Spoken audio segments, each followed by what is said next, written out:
श्रद्धालु जिज्ञासु श्रोताओं, पंडित श्री रविंद्र जी आत्मन के द्वारा लिखी हुई समता षोडशी की चर्चा आप सुन रहे हैं। और इस समता षोडशी की 8वीं गाथा में ये बात कही थी, दया करो पहले अपने पर, आराधन से नहीं डिगो, कुछ विकल्प यदि आवे तो भी, संबोधन समतामय हो। समता रस का पान करो, अनुभव रस का पान करो, शांत रहो शांत रहो, सहज सदा ही शांत रहो, शांत रहो शांत रहो, सहज सदा ही शांत रहो। इसकी हमने काफी कुछ चर्चा की है, लेकिन अब अंतिम चरण की मुख्य बात जो है, या यूं कह दूं कि दूसरी लाइन की मुख्य बात ये कह रही है कि यदि विकल्प आवे तो भी संबोधन समतामय हो। बहुत गहरी बात और हर पल याद रखने वाली बात, हर पल जागृति पूर्वक याद रखने जैसी बात है ये। बहुत कुछ आपने सुना, अब फिर से रिपीट ना करते हुए इस गाथा को समापन करते हुए सिर्फ ये कहूंगी कि यदि विकल्प आवे तो भी, मन के अंदर किसी भी प्रकार का विचार, कोई चिंतन, कोई विकल्प आ रहा है और आप किसी से बात करना चाहते हो, किसी को कुछ कहना चाहते हो, तो एक बात याद रखो कि आपका संबोधन जो हो, यानी किसी के भी साथ बात अगर आप करते हो तो वो बातचीत बिल्कुल समतामय हो। यानी कि आक्रोश पूर्वक ना हो, क्रोध से भरी हुई ना हो।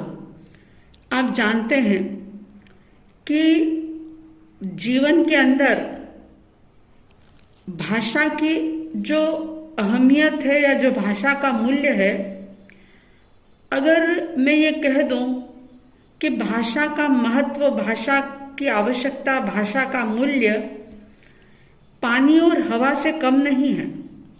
जैसे जीने के लिए पानी की आवश्यकता होती है, अनाज के बिना, भोजन के बिना तो फिर भी व्यक्ति कुछ दिनों तक जीवित रह सकता है, लेकिन पानी के अभाव में ज्यादा समय जिंदा नहीं रहेगा। और पानी के अभाव में भी कुछ समय वो जिंदा रह जाएगा, कुछ दिनों तक वो जीवित रह सकता है, लेकिन हवा के बिना, ऑक्सीजन के बिना वो जीवित नहीं रह सकता।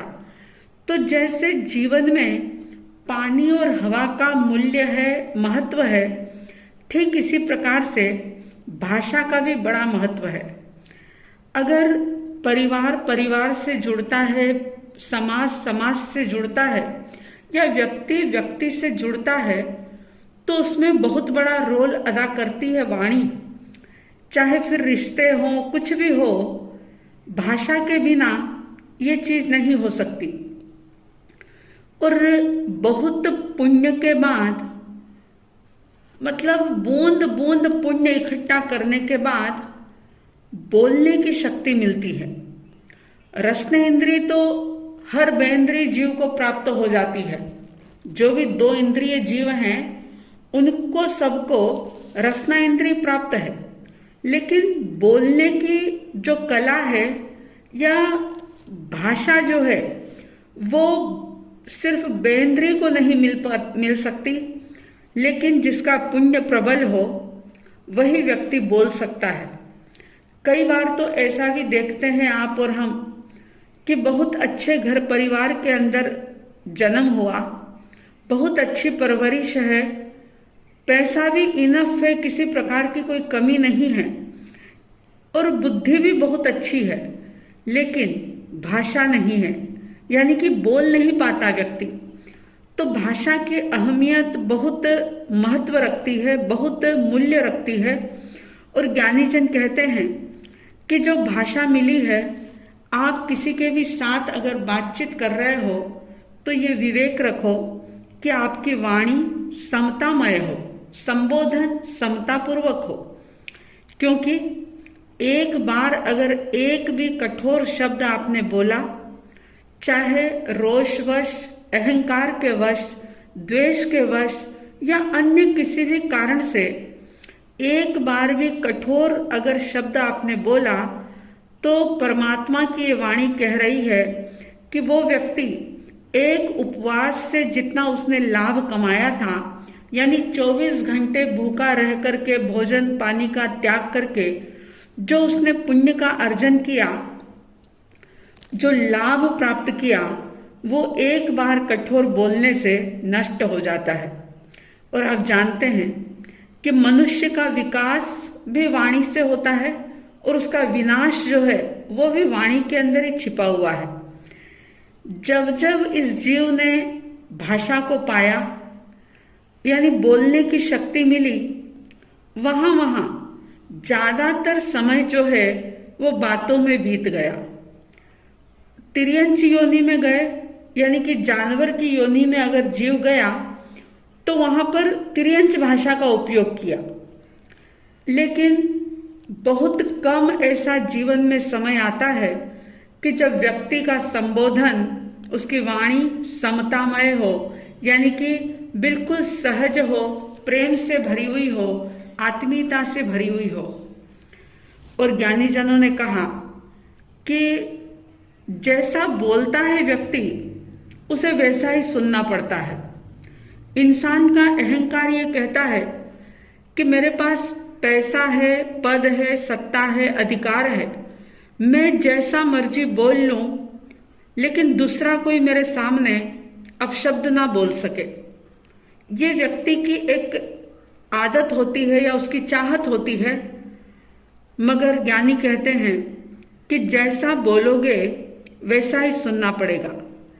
आपने वो बात सुनी होगी ना कि एक घर में काम करने वाला सर्वेंट, पुराने जमाने की बात है, पोस्टमैन आता है और एक पत्र उसके घर में डाल करके जाता है। सर्वेंट जो था, नौकर, उसने उस खत को, यानी कि वो उस जो पोस्ट कार्ड या जो भी आया था पत्र, उसको उठाया और उसने अपने मालिक से कहा कि हजूर खत आया है, यानी पत्र आया है। तो मालिक, जो कि हमेशा ही गंदे शब्दों का उच्चारण करता, तो उसने ये कहा कि किस बेवकूफ का है। तो नौकर कहता है कि साहब आपका है। फिर मालिक ने पूछा कि किस बेवकूफ ने लिखा है। तो जो बात थी, प्रेषक का नाम देख करके वो कहता है कि साहब आपके पिताजी ने लिखा है। अब बताइए, ऐसी बात अगर होती है तो ये हमें ये दर्शा रही है कि जैसा बोला वैसा सुना। यानी कि उसने कहा कि किस बेवकूफ का है, तो वो खुद ही बेवकूफ था। किस बेवकूफ ने लिखा, तो उसने अपने बाप को ही, यानी कि पिता का पत्र था, इसलिए पिता को ही बेवकूफ कहा। अभिप्राय यह है कि वाणी का उपयोग बहुत सोच समझ करके होना चाहिए। और इसीलिए जैन दर्शन कहता है कि अनावश्यक मत बोलो, जितना हो सके मौन रहो। अगर आपके मन में कुछ बोलने के विचार आ रहे हैं तो आप जिस किसी से भी बात कर रहे हो, शब्द कठोर ना हो, शब्दों के अंदर तीखापन ना हो, कड़वापन ना हो, किसी के मन को ठेस लगने वाली बात ना हो। क्योंकि वाणी का जो अनियंत्रित प्रवाह होता है वो कई कई परिवारों को, समाजों को छिन्न भिन्न कर देता है। जैसे पानी का अगर अनियंत्रित प्रवाह हो, बाढ़ बन जाए तो कई गांवों को डुबा देता है। जैसा कि अभी अभी आपने सुना था, बिपरजॉय जो साइक्लोन आया, तूफान आया, उसने कितनी सारी हानि की। तो ठीक इसी प्रकार से सिर्फ बाढ़ या तूफान ही नुकसान नहीं करते, लेकिन अनियंत्रित बनी हुई वाणी जो होती है वो भी बहुत नुकसान करती है। विज्ञान ने, साइंस ने बाढ़ को या तूफान को नियंत्रण में लाने के उपयोग कर लिए, प्रयोग कर लिए, रिसर्च कर लिया, लेकिन क्या हमने अपने शब्दों के नियंत्रण का विवेक रखा? हमारे शब्द हमारे नियंत्रण में रहते हैं या नहीं? क्योंकि बिना विवेक के वाणी का नियंत्रण कभी भी संभव नहीं होता। और जीभ जो होती है वो तो व्यक्ति को जन्म से ही मिल जाती है, लेकिन उसके सदुपयोग की कला जो है, कई बार सारा जीवन बीत जाता है इंसान का, मगर फिर भी वो कला नहीं आ पाती। दूसरी कोई धर्म साधना बहुत ज्यादा आप कर सकें ना कर सकें, लेकिन इस गाथा की अंतिम लाइन, अंतिम चरण जरूर याद रखें कि संबोधन समतामय हो। और इसी 8वीं गाथा से संबंधित 9वीं गाथा होगी, जिसकी भी चर्चा हम बाद में करेंगे। लेकिन इस बात को रोज याद रखें कि मैं जिस किसी को भी संबोधित कर रहा हूं, बोल रहा हूं, किसी से भी वार्तालाप कर रहा हूं या कर रही हूं, तो मेरी वाणी अनियंत्रित ना हो, वाणी कटु ना हो, कठोर ना हो, किसी के दिल को ठेस पहुंचाने वाली ना हो। वो बात तो आपने सुनी ही है, कागा काको धन हरे, कोयल काको देत, मीठी बोली बोल कर, जग अपनों कर ले यहो बंधु, जग अपनों कर ले। कोयल और कौवा दोनों ही काले होते हैं, कलर दोनों का एक जैसा होता है और बहुत कुछ दिखने में भी समान दिखाई देते हैं। लेकिन कौवा कठोर बोलता है तो किसी को अच्छा नहीं लगता, लेकिन कोयल जो है वो मधुर बोलती है, इसलिए सभी लोग कोयल की आवाज को बड़े चाव से, बड़े प्यार से सुनते हैं।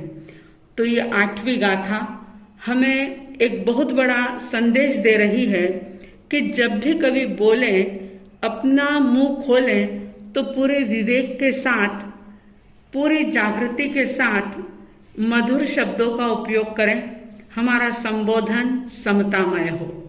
तो इस प्रकार से ये 8वीं गाथा संपन्न हो रही है। मैं ये विश्वास करती हूँ, ये मंगल कामना करती हूँ कि हर व्यक्ति के भीतर में इस प्रकार की जागरूकता बढ़ेगी और वह जब भी कभी बोलेगा तो अपनी वाणी पर विवेक रखेगा, मधुरता के साथ बोलेगा, तो निश्चित रूप से उस व्यक्ति के जीवन के क्लेश खत्म होंगे, अनबन खत्म होगी, उसके जीवन में एक अपूर्व आनंद की अनुभूति होगी। इन्हीं शुभ और मंगल भावनाओं के साथ जय प्रभु महावीर, जय गुरु आनंद।